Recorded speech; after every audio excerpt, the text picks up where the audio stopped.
నమస్తే, welcome to our channel. నేను Shri. Infosys scam అయితే ఢిల్లీకి చేరింది. దీంట్లో కీలక నేతలు అంటే కర్ణాటకకి చెందిన ఇంకా ఆంధ్రకి చెందిన కీలక నేతల ప్రమేయం ఉందని అయితే వార్తలు వస్తున్నాయి. మరి వాళ్ళిద్దరి రాజకీయ భవిష్యత్తు మరి ఢిల్లీలో తీసుకునే నిర్ణయం మీద ఆధారపడి ఉందా ఏంటి అనేది మనకి వివరించడానికి మనతో పాటు ఉన్నారు ప్రముఖ senior journalist, political analyst CS Rao గారు. నమస్కారం. నమస్తే సరే, ఇప్పుడు చూస్తున్నట్టయితే ఇన్ఫోసిస్ స్కామ్, ఈ స్కామ్లో కొంతమంది కీలక నేతలు ఉన్నారు, 2 రాష్ట్రాలకు చెందిన కీలక నేతలు ఉన్నారు అని చెప్పేసి మరి వార్తలు వస్తున్నాయి. అయితే ఆ నేతల భవిష్యత్తు ఇప్పుడు ఢిల్లీలో తీసుకునే నిర్ణయం మీద ఉంది అని చెప్పేసి కూడా మరి వార్తలు వస్తున్నాయి. మరి ఏ నిర్ణయం తీసుకుంటారు, ఇంతకు ఆ నేతలు ఎవరు?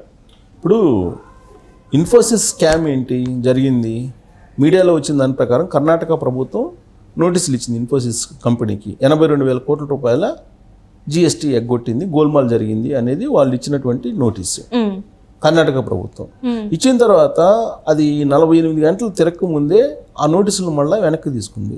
ఎందుకు వెనక్కి తీసుకోవాలి? ఇచ్చినటువంటి నోటీసుల్ని ఎందుకు వెనక్కి తీసుకోవాల్సిన అవసరం ఏంది? 82,000 కోట్ల రూపాయలు అంటే అదేం చిన్న మొత్తం కాదు కదా.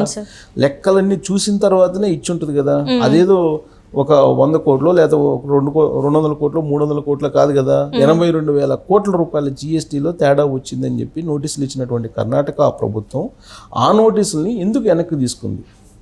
కేంద్రంలోనేమో NDA ప్రభుత్వం ఉంది, కర్ణాటకలోనేమో కాంగ్రెస్ ప్రభుత్వం ఉంది. కాంగ్రెస్ ప్రభుత్వం నోటీసులు ఇచ్చి మళ్ళీ దాన్ని వెనక్కి తీసుకుందంటే ఆ కంపెనీ తోటి ఏంటి లాలూచి అనేది ఒక అనుమానం అయితే కలుగుతుంది కదా. సరే, కాంగ్రెస్ పార్టీ లాలూచి పడింది అనుకుందాం, కంపెనీ తోటి లాలూచి పడి ఆ నోటీసులు వెనక్కి తీసుకుందని చెప్పి కొద్దిసేపు భావిద్దాం. దీన్ని రివ్యూ చేయాలని చెప్పేసి కేంద్ర ప్రభుత్వానికి పంపించింది కర్ణాటక ప్రభుత్వం. మరి కేంద్ర ప్రభుత్వం రివ్యూ చేసిందా? ఎందుకు చేయలేదు రివ్యూ? ఆడుండేది NDA ప్రభుత్వం, ఏడుండేది కాంగ్రెస్ ప్రభుత్వం నోటీసులు ఇచ్చింది వెనక్కి తీసుకొని రివ్యూకి కేంద్ర ప్రభుత్వానికి పంపిస్తే కేంద్ర ప్రభుత్వం దాన్ని రివ్యూ చేసిందా అంటే రివ్యూ చేయలే ఇప్పటి వరకు. ఎందుకు చేయలేదు అని అంటే ఈ ఫైల్ని బూచిగా చూపించి రాజకీయపరమైనటువంటి ఒక గేమ్ ఆడటానికి బీజేపీలో ఉండే కొంతమంది పెద్దలు ప్రయత్నం చేస్తున్నారు. దాంట్లో భాగంగానే రివ్యూ చేయట్లేదు అనేది ఒక రాజకీయ ప్రచారం ఢిల్లీలో జరుగుతూ ఉంది. ఏంటి ఆ రాజకీయపరమైనటువంటి గేమ్ అని అంటే కనుక, కర్ణాటకలో ఉండేటువంటి ఒక కీలకమైనటువంటి కాంగ్రెస్ లీడర్, ఆయన కాంగ్రెస్ పార్టీకి బలమైనటువంటి లీడర్. ఆయన కనుక లేకపోతే కర్ణాటకలో కాంగ్రెస్ పార్టీ బలహీనపడుతుంది.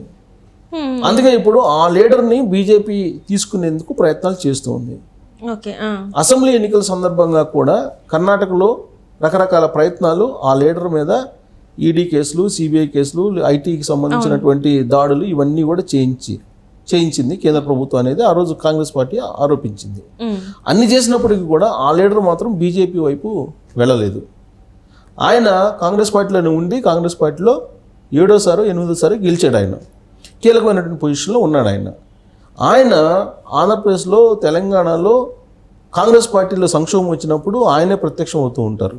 ఆయనే వచ్చి ఈ 2 రాష్ట్రాల్లో జరిగినటువంటి రాజకీయ సంక్షోభాలని కాంగ్రెస్ పార్టీలో అంతర్గతంగా పరిష్కారం కూడా చేసినటువంటి లీడరు. ఆయన్ని ఇప్పుడు బీజేపీ తమ వైపు తిప్పుకునేటువంటి ప్రయత్నం చేస్తూ ఉంది. కారణం, కాంగ్రెస్ పార్టీని అక్కడ కర్ణాటకలో దెబ్బ కొట్టాలి. కాబట్టి ఈ ఫైల్ని ఉపయోగించుకొని ఆయన్ని రాజకీయంగా తమ వైపు తిప్పుకోవాలనేటువంటి ప్రయత్నం చేస్తుంది. ఆ ఫైల్కి అసలు ఆయనకి ఏంటి సంబంధం అని చెప్పి కూడా అనుకోవచ్చు. ఆయన బేసికల్గా బిజినెస్ మ్యాన్. ఆయన ప్రమేయం ఉంది ఈ GST ఎగ్గొట్టడంలో. ఆయన కంపెనీతోటి మిలాఖత్ అయ్యి ఈ GST ఎగ్గొట్టేటువంటి దాంట్లో ఆయన కూడా భాగస్వామిగా ఉన్నాడు. ఆయన కూడా పెద్ద మొత్తంలో కమిషన్ వెళ్ళింది అనేటువంటి ఆరోపణ ఆయన మీద ఉంది. సరే, ఆయనకి మరి ఆంధ్రప్రదేశ్లో ఉండేటువంటి కీలక లీడర్కి సంబంధం ఏంటి? అసలు ఇన్ఫోసిస్కి ఆంధ్రప్రదేశ్లో ఉండే లీడర్కి సంబంధం ఏంటి అని కూడా అనుకోవచ్చు. సో అక్కడ ఉండేటువంటి కీలకమైనటువంటి లీడర్కి, ఆంధ్రప్రదేశ్లో ఉండేటువంటి కీలక లీడర్కి మధ్య రాజకీయపరమైన, వ్యాపారపరమైనటువంటి సంబంధాలు చాలా బలంగా ఉన్నాయి. వాళ్ళిద్దరూ చాలా కాలం పాటు కలిసి వ్యాపారాలు చేశారు, బెంగళూరు కేంద్రంగా చేసుకుని. సో కాబట్టి అక్కడ ఆయన చేసినటువంటి ఈ గోల్మాల వ్యవహారానికి ఇక్కడ ఆంధ్రప్రదేశ్లో ఉండేటువంటి కీలక లీడర్ యొక్క ప్రమేయం కూడా ఉంది అనేటువంటి ఒక చర్చ ఢిల్లీలో నడుస్తూ ఉంది. అంటే ఒక ఫైల్కి 2 లీడర్లు క్లోజ్ కావాలి రాజకీయంగా అనేది వాళ్ళ పాలసీ. అక్కడేమో DK శివకుమార్ని బీజేపీలో తీసుకునే ప్రయత్నం. ఆంధ్రప్రదేశ్లోనేమో ఆ కీలక లీడర్కి సంబంధించి అనేకమైనటువంటి కేసులు ఉన్నాయి. ఆ కేసుల్లో ఈ కేసు కూడా పెట్టేసి అసలు రాజకీయంగా అతన్ని లేకుండా చేద్దామా, లేదంటే ఆర్థికపరమైనటువంటి వనరులని అతని ద్వారా సమకూర్చుకోవాలా అనేటువంటి ఒక ప్రయత్నం ఢిల్లీ బీజేపీ పెద్దలు చేస్తున్నారు అనేది ఒకటి వినిపిస్తుంది. అసలు ఇన్ఫోసిస్కి ఆంధ్రప్రదేశ్లో ఉండేటువంటి ఆ కీలక లీడర్లకి మధ్య ఏం నడిచింది, దానికి ఆయనకి సంబంధం ఏంటి అనే దాని మీద మనం క్వశ్చన్ వేసుకుంటే కనుక ఆ కీలక లీడర్కి సంబంధించినటువంటి కుమార్తె లండన్లో ఉన్నారు. సో ఆవిడ MBA పూర్తి చేశారు. అక్కడ వ్యాపారం చేయడానికి ప్లాన్ చేస్తున్నటువంటి క్రమంలో పెద్ద ఎత్తున ఈ కార్పొరేట్ లాబింగ్ నడిపారు. ఈ కార్పొరేట్ లాబింగ్ ఎవరితో నడిపారంటే ఇన్ఫోసిస్లో ఉండేటువంటి ఒక కీలకమైనటువంటి మహిళతో నడిపారు.